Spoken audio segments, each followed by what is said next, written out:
हमारे सारथी लेके जा रहे थे, ओके ओके पीछे से ट्रक ने मतलब टक्कर मारी इसमें। ओह तो पीछे का जो उधर का साइड है, ओके ड्राइवर साइड पीछे से लेके हाँ हाँ आगे तक बहुत डैमेज। इसमें एक बटन है जो आप अगर प्रेस करते हो तो वो साउंड करता है, जैसे बात कर रहे थे अकाउंट मैनेजर का, जो भी आप बोलते हैं, सर्विस मैनेजर जो भी है, वो तो मुझे बस यही बोल रहे थे कि सर कल होगा कल होगा। ओह। आज दिन की भाई मुझे मैनेजर से बात कराओ, उन्होंने थोड़ा बात संभाली। एक्चुअली क्या है, देखो सोचो ना, आपने एक 1 मंथ इतना पैसा खर्च हाँ, करके आप गाड़ी ले रहे हो 1 महीने के लिए, आप ऐसे थोड़ी छोड़ दोगे। तो उन्होंने क्या, उनका जवाब था? जवाब यही था, बस वही देखो, बिल आया जब सॉफ्टवेयर अपडेट हो रहा था तो बिल आया कि भाई 3000 रुपए।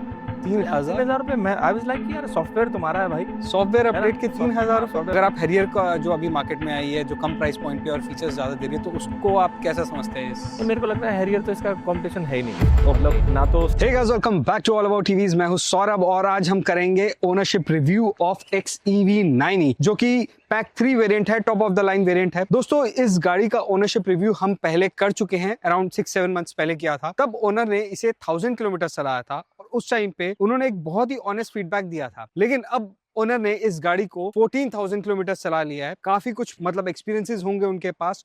तो आज की इस वीडियो में हम जानेंगे उनसे कि क्या उनको कोई रेंज ड्रॉप देखने को मिली है, उनका कोई एक्सपीरियंस, और सबसे इंपॉर्टेंट, क्या वो अब इस गाड़ी को लोगों को रिकमेंड करेंगे या नहीं। तो चलिए वीडियो को शुरू करते हैं और बुलाते हैं इस गाड़ी के प्राउड ओनर मिस्टर विनय को।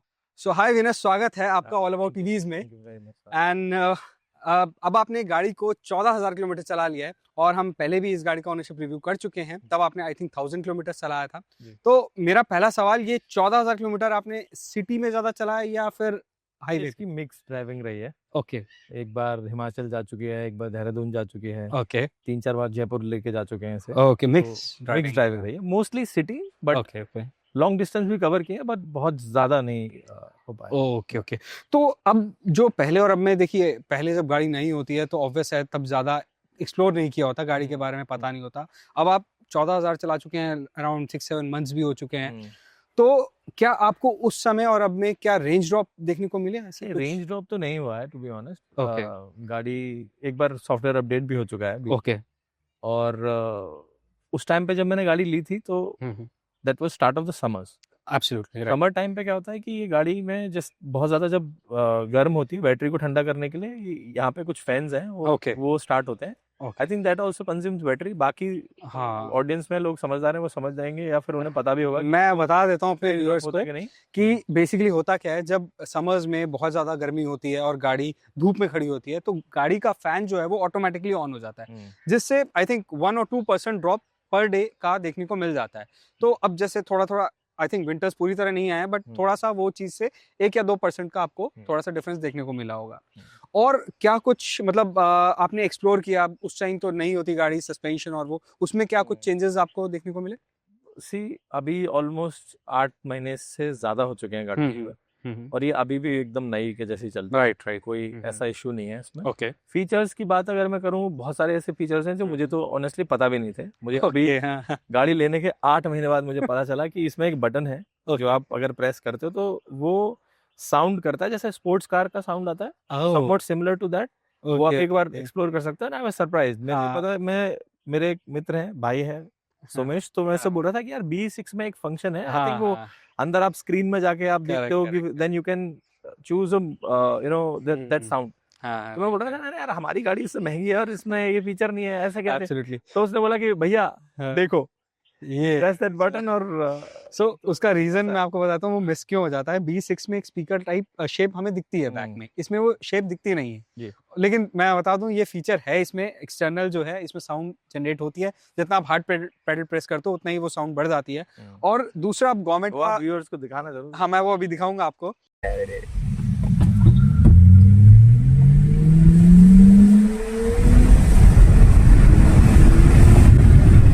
और व्यूअर्स को मैं ये भी बता दूं कि अब गवर्नमेंट का एक रूल है कि अब जितनी भी ईवीज आएंगी आने वाले टाइम में, उनके आगे एक साउंड लगा होगा, साउंड स्पीकर टाइप लगा होगा, जो एक साउंड जनरेट करेगा और वो बंद करने का ऑप्शन भी नहीं होगा। So that it's a safety feature, तो बहुत जरूरी भी है। सो अगर अब आपकी आई थिंक फैमिली भी इसमें ट्रैवल किया था उस टाइम तक 1000 किलोमीटर में ज्यादा चलाए, तो उनका क्या फीडबैक है पीछे बैठ के, क्या उनको सस्पेंशन? बहुत अच्छा फीडबैक है, टू बी ऑनेस्ट। गाड़ी बहुत अच्छी है, सबको बहुत पसंद आती है। ओके और इनफैक्ट ज्यादातर टाइम हमारे सारथी हैं वो ये गाड़ी चलाते हैं, मैं पीछे बैठता हूँ। हाँ ओके, तो फिर तो आप बहुत अच्छा फीडबैक दे सकते हैं बैक का। हाँ, तो पीछे बैठ के मैं ज्यादातर, मेरा जो है, मैं बहुत इमरजेंसीज वगैरह में ही ड्राइव करता हूँ। वैसे गाड़ी बहुत ही अमेजिंग है, हाँ, उसमें कोई डाउट नहीं है। But now that Mahindra has launched another car which is XCV9S, तो मुझे लगता है कि यार थोड़ा वेट करते तो शायद वो लेते। वो है ना कि that drive never dies in you, कि भाई by correct, you know even better. तो मेरे को 7 सीटर का, because I have a big family. अब ये क्योंकि 5 सीटर है, although the car size is I think bigger than the 9S। Absolutely, मैं लेंथ और विड्थ दोनों में उससे ज्यादा मैं बता दूं अपने व्यूअर्स को, ये भी बहुत शॉकिंग पार्ट है, आपने शेयर है तो एक्चुअली जो XCV9S है, जो जैन में आई थिंक डिलीवरी स्टार्ट होंगी, उसकी विड्थ इस गाड़ी से कम है। फर्क सिर्फ कुछ mm का है, विड्थ में कुछ mm का, और हाइट जो है वो थोड़ी ज्यादा है उसमें। बाकी विड्थ और लेंथ में ये ज्यादा बड़ी है जी।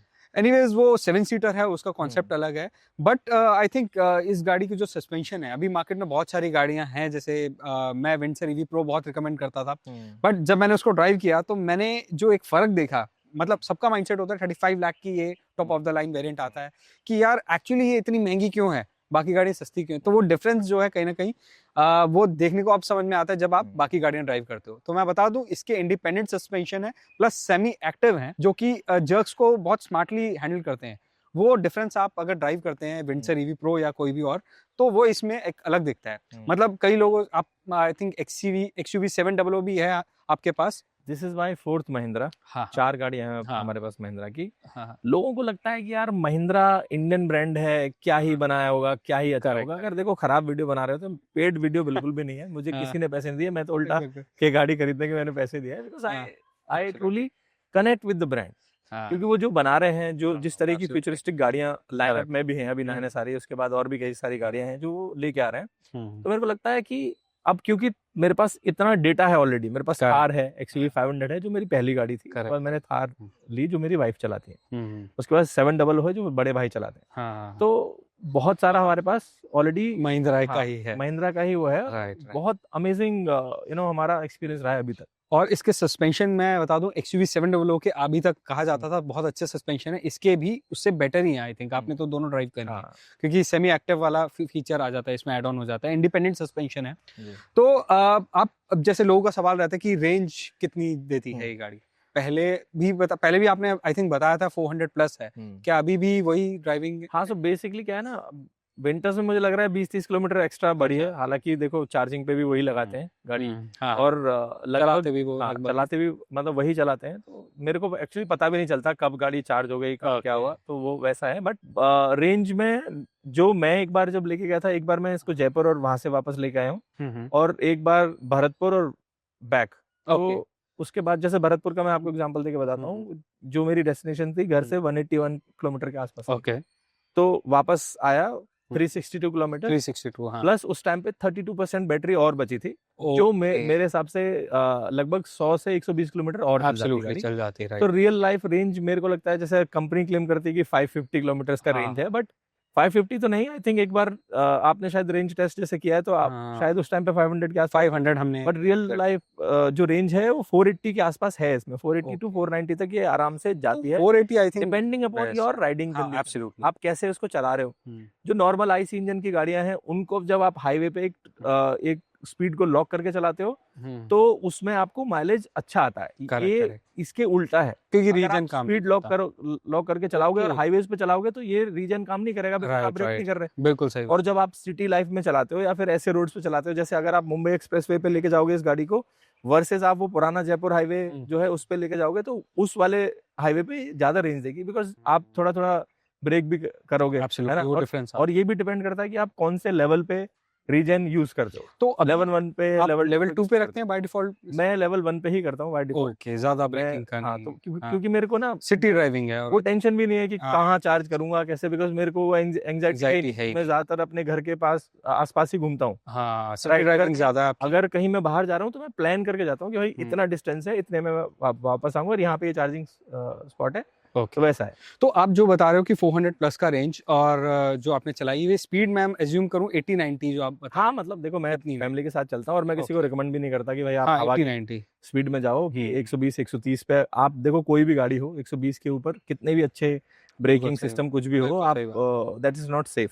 हम्म, चलने को तो ये 202 जाती है बट हाँ पॉइंट अच्छा नहीं है ना कि भाई पॉइंट मैं नहीं 202 पे इसको अच्छा फैमिली को लेके बिल्कुल इसमें हालांकि जाऊं। इसकी चारों डिस्क ब्रेक है और ब्रेकिंग हाँ जो है वो हाँ बहुत ज़्यादा हाँ पावरफुल है एज कम्पेयर टू हाँ बाकी व्हीकल्स हाँ बट एनीवेज आप इसे घर पे चार्ज करते हैं अभी भी या हाँ, ये मोस्टली घर पे चार्ज करता मोस्टली हूँ घर पे मैं। चार्ज होती मतलब ये है कि जब से चार्जर इंस्टॉल हुआ है, हम्म चार्जर इंस्टॉल होने में थोड़ा समय लगा था, 1 डेढ़ महीना लग गया था बिकॉज बहुत सारे ऑर्डर्स आ गए थे, उनके बाद ओके बहुत ओके सारी ओके गाड़ियां बिक गई थी। ओके 20 6 ओके के भी लगा रहे हैं हाँ और वो भी लगा रहे हैं और ज्यादातर ये थर्ड पार्टी वाले लोग होते हैं तो they okay work on their own pace.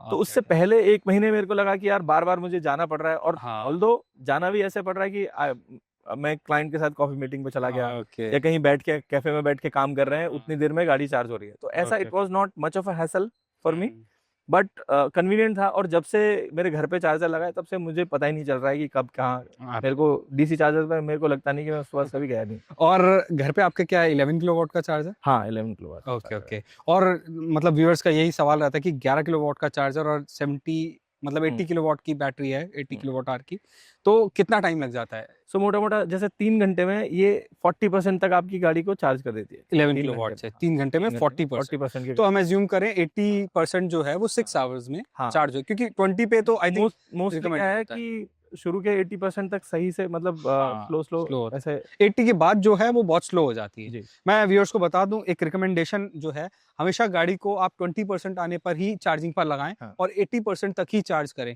क्योंकि 80% के बाद जो है बैटरी पे एक स्ट्रेस आता है हालांकि कंपनीज उसमें एक मैकेनिज्म होता है बीएमएस के थ्रू वो उसको स्लो चार्जिंग कर देती हैं बट रिकमेंडेड यही है कि जब आप हाईवे टूर्स करें या बाहर जा रहे हैं तो डीसी चार्जर का यूज करें और 80 अबव 100% चार्ज करें नहीं तो 20:80 रेशियो यही वाला आप फॉलो करें तो मोटा मोटा तो 6 आवर्स में ये 40% चार्ज होने में लगभग ये 75 से 80 किलोवाट जो वो पावर है उतना वो कंज्यूम कंज्यूम करती है। करती है तो अगर आप ऐसे देखोगे तो मेरे ख्याल से 550 600 रुपए के करीब की आपकी उसमें इलेक्ट्रिसिटी उसमें लगती है। ओके ओके हाँ हाँ ऑब्वियसली इस गाड़ी का जो बैटरी पैक है वो बड़ा है जी। अब आपने इसकी सर्विस भी आई थिंक 2-3 सर्विस तो करवा ली होंगी आपने तो दो या तीन सर्विस हो चुकी हैं फ्री वाली, आई थिंक ओके अभी 20,000 पे एक और सर्विस होगी। ओके सर्विस में बहुत ज्यादा कुछ होता नहीं है। ओके एक बार मेजर सॉफ्टवेयर अपडेट के लिए बुलाया था हम्म तो मेरे पास जैसे होता है ना कि आपको एडवाइजर आपको मैसेज करते हैं कि करेक्ट मेरे पास एक बिल आया जब सॉफ्टवेयर अपडेट हो रहा था तो बिल आया कि भाई 3,000 रुपए। 3,000 3,000 रुपए मैं आई वाज लाइक यार सॉफ्टवेयर तुम्हारा है भाई, सॉफ्टवेयर है ना? अपडेट के 3,000 रुपए सॉफ्टवेयर अपडेट 3,000। तो मैंने पूछा मैं भाई ये क्या सीन है, हाँ हाँ मतलब मैं तो तुमने बुलाई है गाड़ी Absolutely. सॉफ्टवेयर तुम्हें अपडेट करना है, अब उस बात के पैसे मैं क्यों दूं, है ना? सही बात तो वो बोल रहा सर ये आपको नहीं दे। पे नहीं करने ओके हाँ तो वो बेसिकली वो डीलरशिप को महिंद्रा को बिल करना है बिकॉज Okay. वो कर रहे हैं, वो चार्जेस लाइक वो तो उनका प्रोसेस तो है ही है ना। अब राइट वो राइट कंपनी देखेगी कि भाई एब्सोल्युटली वो लेबर चार्ज उनको कितना देना है क्या है, तो that was not on my part. मेरे को लग रहा था कि यार ये मेरे से पैसे क्यों मांग रहे हो भाई तुम, ओके है ना? सो बेसिकली 3,000 रुपीज जो भी सॉफ्टवेयर अपडेट के तो वो कस्टमर को पे नहीं करने होते 4-5 महीने पहले सॉफ्टवेयर अपडेट्स हुए थे, बहुत सारी लोगों की गाड़ियों को बुला के उन्होंने हाँ अपडेट्स करवाए थे, क्यूज में थी गाड़ियां। ओके ओके ओके और क्या अपडेट के बाद ऐसा कुछ चेंज आपको देखने को मिला है नॉट मच, मतलब मुझे तो सब पहले जैसे ही लग रहा है। ओके बाकी एक दो चीजें हैं जो मैं अभी बताऊंगा कि जो जो बटन्स है ना, जो हाँ। आप जैसा बोले तो इश्यूज, जैसे आप गाड़ी, हालांकि मैं जैसे बता भी चुका हूँ कि मैं बहुत कम चलाता हूँ, बट कुछ एक जैसे बटन्स हैं थंब के आसपास, जैसे आप क्रूज कंट्रोल हाँ, आप प्रेस कर रहे हैं, हाँ। मेन्यू प्रेस कर रहे हैं, तो कई बार क्या होता है कि वो if you don't know where to actually push तो कुछ और मतलब हॉर्न बज जाता है ओह सो बेसिकली इस गाड़ी की कैपेसिटिव टच है हाँ तो आप कह रहे हैं कि जब हम कुछ और प्रेस करने लगते हैं तो हॉर्न प्रेस हो जाता है हाँ हॉर्न प्रेस हो जाता है, तो वो एक थोड़ा सा मेरे को लग रहा है कि देखो शायद let's give them the benefit of doubt. हालांकि देखो अगर as a consumer if you are paying so much money which is compare to Tesla और मे बी BYD Seal or whatever is very less correct for this feature stack, बहुत कम है। But मुझे लग रहा है कि थोड़े से जैसे टीथिंग इश्यूज हैं, ये अपनी जनरेशन की नई गाड़ियां हैं, एब्सोल्युटली ये आएंगे ये जो इश्यूज हैं मुझे लगता है टच पे महिंद्रा काम कर सकता है, इसके जो बटन्स पे जो काम हो रहा है। ठीक है एक शायद मैंने आपको तब भी बताया था, मैं अब दोबारा भी वही चीज बोलूंगा कि ये जो रियर व्यू मिरर है ये डिजिटल होना चाहिए, ये कैमरा से रिसीव करनी चाहिए इसको फीड, एब्सोल्युटली क्योंकि इसका जो डिजाइन है जो बेसिकली डिजाइन क्योंकि जो डिजाइन है कूपे है, ऐसे स्लांट में आता है, तो पीछे का जो आपको जो डेप्थ मिलती है ना वो बहुत कम है, आप बहुत कम स्पेस आप देख पाते हो। तो और ये आपको चैलेंज फील होता है? Not much of a challenge, but मुझे लगता है कि थोड़ा एब्सोल्युटली, अगर आप प्राइस पूरा पॉइंट पे फील्ड दिख रहा है, पूरा फील्ड पीछे दिख रहा है कि भाई कौन कितनी गाड़ियां पीछे चल रही हैं, पूरा क्लियर है, तो दैट्स एन एड ऑन। और सो अगर महिंद्रा देख रही है तो आई थिंक ये बहुत अच्छी बात आपने निकाली कि मतलब इतनी महंगी गाड़ी जो कि 35 लाख में, आई थिंक हैरियर ईवी में ये फीचर आता है, शार्क फिन एंटीना में। एक और चीज है जो मुझे लगता है कि जैसे प्रीमियम गाड़ी है, इधर मेमोरी सीट्स हैं और you can actually control this seat electronically. Okay, या ठीक है, वो मतलब आप बटन से आगे आगे पीछे वो कर सकते हो। इसमें ये वाली जो सीट है वो गुड ओल्ड क्लिप ऑन जो होता है ना, आप ऐसे क्लिप पुश करेंगे and then you slide there and then, वो मुझे लग रहा है कि एक उधर शायद फोकस किया जा सकता है कि भाई यहाँ पे भी आप वो बॉस मोड टाइप या जैसे भी हो, इलेक्ट्रिक कंट्रोल आप वो वहाँ पे दे सकते। सो आपका पॉइंट बिल्कुल वैलिड है, क्योंकि जिस प्राइस पॉइंट पे ये आती है जी, तो उस प्राइस पॉइंट पे कस्टमर एक्सपेक्ट करता ही है ऐसे फीचर्स, जैसे कि फ्रंट की दोनों वेंटिलेटेड भी हो। आई थिंक दोनों वेंटिलेटेड वो हैं इसमें, बट पावर्ड जो सीट एडजस्टमेंट है वो होनी चाहिए। तो अगर मैं बात करूं कि कोई मेजर ब्रेकडाउन या ऐसा कुछ आपने कभी 6 महीने मेजर ब्रेकडाउन तो नहीं, या कुछ ऐसा रुक गई हो सॉफ्टवेयर इश्यूज की वजह से? सॉफ्टवेयर इशू नहीं, एक बार हमारे सारथी लेके जा रहे थे, ओके, पीछे से ट्रक ने मतलब टक्कर मारी इस पे। ओह, तो पीछे का जो उधर का साइड है, ओके, ड्राइवर साइड पीछे से लेके आगे तक बहुत डैमेज हुआ था गाड़ी में। ओके, हाँ, तो और ये आई थिंक ये बात होगी लगभग मई के आसपास। ओके, तो मई के फर्स्ट वीक में आई थिंक ये हुआ था। द एंटायर मेड दे टुक, और ऑलमोस्ट 1 महीने बाद गाड़ी मेरे पास आई थी। वो बोल रहे थे कि सर गाड़ी तैयार है, आपको हम डिलीवर करवाते हैं, बट वो फिर at the end of the day ऐसा होता था कि सर आज अभी ये इशू आ गया। ओके, बहुत सारे सेंसर्स हैं, और एक दो फिर बाद में मैंने जब थोड़ा प्रेस किया उनको कि भाई क्या कर रहे हो आप लोग, बताओ मेरी 1 मंथ और मतलब डैमेज ज्यादा था वो? चलो, डैमेज तो बहुत ज्यादा नहीं था, मैं आपको वीडियो शेयर कर दूंगा, आप शेयर कर देना, हम आपको दिखा देंगे दिखाना कि क्या है। तो उसमें ये था कि भाई वो पेंट मैच करते हैं, उसके बाद आपका वो पेंट करेंगे खुद से, वो ब्लैंक आते हैं आई थिंक। ओके, तो वो उसमें उनको काफी टाइम लग गया, लास्ट के 2 हफ्ते उन्होंने उसी में लगा दिए कि एक पार्ट रह गया था सर, वो आ रहा है, और वो करते करते that was a very bad experience to be honest. अब हैविंग सेड दैट, अब ये है कि ये गाड़ी फर्स्ट ऑफ इट्स काइंड अभी आई है, ठीक है, और बहुत सारे जो चैलेंजेस हैं कंपनी के कि भाई प्रोडक्शन में नहीं है जो स्पेयर पार्ट्स हैं, बिकॉज वो जो पीछे की लाइट और वो सब चेंज हुआ था, पीछे लाइट भी डैमेज हो गया, तो काफी सारा डैमेज था उसमें।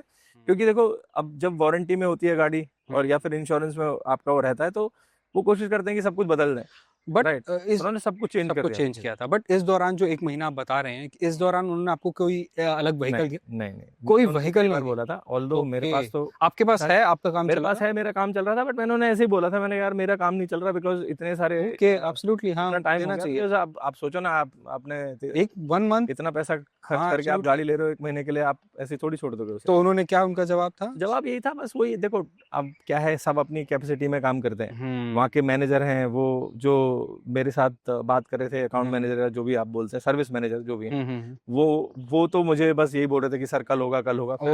आई आस्क्ड हिम कि भाई मुझे मैनेजर से बात कराओ, उन्होंने थोड़ा बात संभाली। एक्चुअली क्या है, देखो महिंद्रा ने अपना जो सिस्टम है ना वो बहुत अच्छे से सेटअप किया हुआ है। वहां पे जो बॉडी और पेंट शॉप थी, वहां पे उन्होंने अपना बंदा अपॉइंट किया हुआ है ऑन टॉप ऑफ डीलरशिप के जितने बंदे हैं। तो that guy was very active, he made sure कि थोड़ा जल्दी और हो जाए। तो मुझे लग रहा है अगर डीलरशिप के भरोसे रहते तो शायद और समय लग जाता, क्योंकि तो काफी बोला उनको कि भाई ऐसे तो नहीं चलेगा। आप अगर आपकी जो कंपनी का सबसे प्रीमियम प्रोडक्ट ये है, एब्सोल्युटली, आप भी इसी चीज को सर्विस करने के लिए हो। आप मतलब अगर मेरे से बात कर रहे हो तो आप भी इस चीज को सॉल्व करने के लिए हो। बिल्कुल सही बात। और मेरी प्रॉब्लम अपेरेंटली सॉल्व नहीं हो रही है, क्योंकि देखो मैंने नहीं बोला था आपको कि भाई आप मुझे 20 दिन का टेट दो। मैंने मुझे बोला 18 से 20 दिन में आपकी गाड़ी ठीक हो जाएगी। मैंने तो नहीं बोला। आपने जब मुझे बोला कि भाई 20 दिन में मैं गाड़ी दूंगा, आप कोशिश करो ना कि 20 दिन में डिलीवर करो। आप 1 महीने से ज्यादा हो गया, मैं आपसे फॉलोअप करे जा रहा हूँ। तो फिर उन्होंने फिर करके ये, बट जैसे मैं अपने व्यूअर्स को बता दूं, अगर कोई ये गाड़ी लेने की सोच रहा है तो एक बात ध्यान रखिए कि अगर इंजन में कोई फॉल्ट आता है तो लगभग जो टैट होता है वो ज्यादा होता है as compare to normal vehicle, जो आप जैसे आप बता रहे हैं कि उनको सेंसर्स और ये पैनल वगैरह मंगवाने पड़े, फिर पेंट हुए, तो 1 महीना लग गया। और I mean this Mahindra should work on कि अगर आपकी व्हीकल 1 महीना तक आपसे दूर है तो आपको एक सेकेंडरी ऑल्टरनेट व्हीकल देनी चाहिए थी, जो कि नहीं दी। ये आपका काम चल गया, बट ओवरऑल अगर कोई खरीद रहा है तो प्लीज महिंद्रा वाले इस चीज पे वर्क करें, क्योंकि ये अपना कस्टमर एक्सपीरियंस खराब होता है इन चीज़ों से। सो अगर मैं अब बात करूं कि आपने इसे बाहर भी चार्ज किया होगा, तो बाहर कितना आपका रनिंग कॉस्ट, आप जैसे अगर कभी कैलकुलेट किया हो कि घर में और बाहर में कितना डिफरेंस आ जाता है? रनिंग कॉस्ट में ऑलमोस्ट डबल का फर्क आता है। ओके। हाँ, क्योंकि वो उस पे क्या है, वो प्राइस 20 रुपए पर यूनिट के हिसाब से लेते हैं। ओके। यहाँ पे अगर आपके घर का लोड हायर साइड पे, तो भी आई थिंक 8 या 9 रुपए के हिसाब से आपका पर यूनिट का होता है। वहाँ पे 20 रुपए प्लस जीएसटी है। ओके, तो आपने जैसे 11 किलोवाट का चार्जर लगा रखा है, तो आपने अपना यूनिट जो किलोवाट जो घर की है वो कितना है? मेरा 10 किलोवाट का लोड है, बट वो ऐसा होता है ना कि पूरा तो यूज होता नहीं। हाँ, पूरा यूज नहीं होता, तो उस टाइम पे फिर वो, मतलब मुझे आज तक ऐसा कोई इशू अपग्रेड लेने का और उसका कोई ऐसा इशू समझ नहीं आया। मेरे सारे अप्लायंसेस चलते हैं, तो आई डोंट थिंक कि ओके। कई कमेंट्स आए हैं हमें कि अगर हमें कितने किलोवाट चार्जर, अगर 11 किलोवाट का, तो कितना लोड मिनिमम होना चाहिए। और मैं दोस्तों आपको ये भी बता दूं कि अगर आप इस गाड़ी का रेंज टेस्ट वीडियो देखना चाहते हैं तो लिंक आपको डिस्क्रिप्शन में मिल जाएगा। और हमने इस गाड़ी का पुराना ओनरशिप जो रिव्यू है हमारा है, वो भी मैंने डाल दिया है। तो अब आप क्या लोगों को ये गाड़ी वापस रिकमेंड करना चाहेंगे अगर कोई लेने की सोच रहा है तो? पहले तो ये है कि गाड़ी को आप चला के देखो, कंपेयर करके देखो लोगों, और बाकी जो चीजें आपके मार्केट में अवेलेबल हैं, I think the nearest competition जो मुझे लगता है इस गाड़ी का इज आई थिंक मर्सिडीज, और अगर इस फीचर लेवल पे आप बात करोगे, तो अगर आप हैरियर का जो अभी मार्केट में आई है, जो कम प्राइस पॉइंट पे और फीचर्स ज्यादा दे रही है, तो उसको आप कैसा समझते हैं? मेरे को लगता है हैरियर तो इसका कंपटीशन है ही नहीं। मतलब ना तो स्टांस में कहीं भी कंपटीशन है। ये तो one of its kind vehicle है। अगर आप हैरियर ईवी को कंपेयर करोगे बाकी जो एसयूवी जो आ रही हैं, मे बी ईवी में अभी 9S के साथ आप शायद उसको कंपैरिजन करना चाहो, बट फीचर्स में मुझे पर्सनली नहीं पता कि उसमें ऐसे और क्या फीचर्स ज्यादा हैं। आई थिंक डिजिटल जो रियर व्यू मिरर है वो आप बता रहे हो, और कुछ ऐसे फीचर्स हैं जो इससे ज्यादा हैं। फीचर्स इसमें थोड़े से ज्यादा है उसमें, जैसे vehicle to load, vehicle to charging है, और एक कैमरा जिसमें हम व्हीकल टू व्हीकल वो चार्ज कर सकते हैं। हाँ, और इसमें उसमें क्या है कि नीचे आप व्यू देख सकते हो, कोई नीचे ऑब्जेक्ट है तो क्लियरली व्यू देख सकते हो। बट ओवरऑल जैसे ये ना देखो, आप देखो, आप समझो कि सेगमेंट अलग है। वो एडवेंचर के लिए बनाई है भाई, अगर नीचे कैमरा दे रहे हैं, और उन्होंने अपना वो स्टांस भी मार्केटिंग के थ्रू भी ऐसे ही कर रहे हैं। उन्होंने एक पहाड़ पे चढ़ा दी, अभी उन्होंने रिवर के थ्रू चलाया। ये this is for people who want to enjoy luxury, absolutely right, की, और वो भी उस प्राइस पॉइंट पे, जिस प्राइस पॉइंट पे अगर आप नॉर्मल आईसी इंजन की गाड़ियों को भी देखोगे, जो फीचर्स इस गाड़ी में है वो उन गाड़ियों में उनमें है जो 70 से 80 लाख रुपए। ये चीज मैं आपका व्यूअर्स को बता दूं, मैंने अभी इस गाड़ी को, मतलब हमने रेंज टेस्ट किया और मैंने बहुत चलाया इस गाड़ी को, तो एक जो अंदर जो फील आती है वो आई थिंक जो इस गाड़ी में आती है वो हैरियर ईवी में नहीं आती, बिकॉज ये लग्जरी का थोड़ा सा, जैसा आपने बताया, वो है, स्पेस का प्रॉपर यूटिलाइजेशन है इसमें। और कंफर्ट भी बहुत अच्छा, सस्पेंशन मुझे बहुत अच्छे लगे इसके। हालांकि मैंने हैरियर ईवी को उतना नहीं चलाया, बट ओवरऑल ये बेटर लगी मुझे, थोड़ी उससे जितना चला उससे बेटर ही लगी। सो आप इन शॉर्ट आप ये रिकमेंड करना चाहोगे? एब्सोल्युटली। आप मेरे को अगेन देखो, जो जिसको जैसा समझ में आता है वो करेगा, तो वही है ना। और प्राइस पॉइंट मैटर करता है। और मेरे हिसाब से बहुत अमेजिंग गाड़ी है। मैं तो जब देख रहा था मैं लगा कि महिंद्रा क्या ही बना दिया, मतलब एब्सोल्युटली। इसका जो डिजाइन है वो आई थिंक बहुत फ्यूचरिस्टिक है, और हैरियर का अगर हम कंपेयर करें, जैसे आपने बताया, वो डिजाइन के बारे में अगर मैं बात करूं, मुझे BE6 बहुत पसंद थी। मेरी वाइफ वो चाह रही थी कि हम BE6 लें, बट जब आप उसमें बैठ के देखते हो, और बिल्कुल भी अगर इसमें बैठ के देखते हो, तो आपको ना बहुत जमीन आसमान का अंतर समझ में आता है। वो है स्पोर्ट्स कार जैसा स्टाइल है, और यंग ऑडियंस को ज्यादा पसंद आती है, राइट है ना। उसमें Not that I'm old, but नहीं, बट एब्सोल्युटली उसका एक पॉइंट आपका मैं हाईलाइट करता होता है। उसमें जो लेग स्पेस है पीछे वो थोड़ा कम है, और आगे भी उसमें जो उसका कलर है इंटीरियर का वो थोड़ा सा क्लॉस्ट्रोफोबिक टाइप लगता है, उसके विंडोज छोटे हैं। तो इसमें अगर आप फैमिली कार देख रहे हैं तो ये बेस्ट है।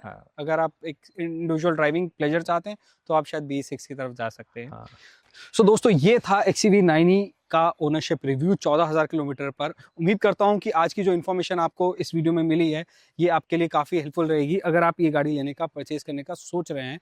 तो धन्यवाद विनय, आपका बहुत बहुत थैंक यू। आपने हमें टाइम दिया इस अपने ऑनेस्ट फीडबैक के लिए। तो दोस्तों अगर आप भी इस गाड़ी का रेंज टेस्ट वीडियो देखना चाहते हैं तो हम डिस्क्रिप्शन पे आपको लिंक दे देंगे। और अगर आपको वीडियो पसंद आया तो वीडियो को लाइक करें और शेयर करें, इस चैनल को सब्सक्राइब करना ना भूलें।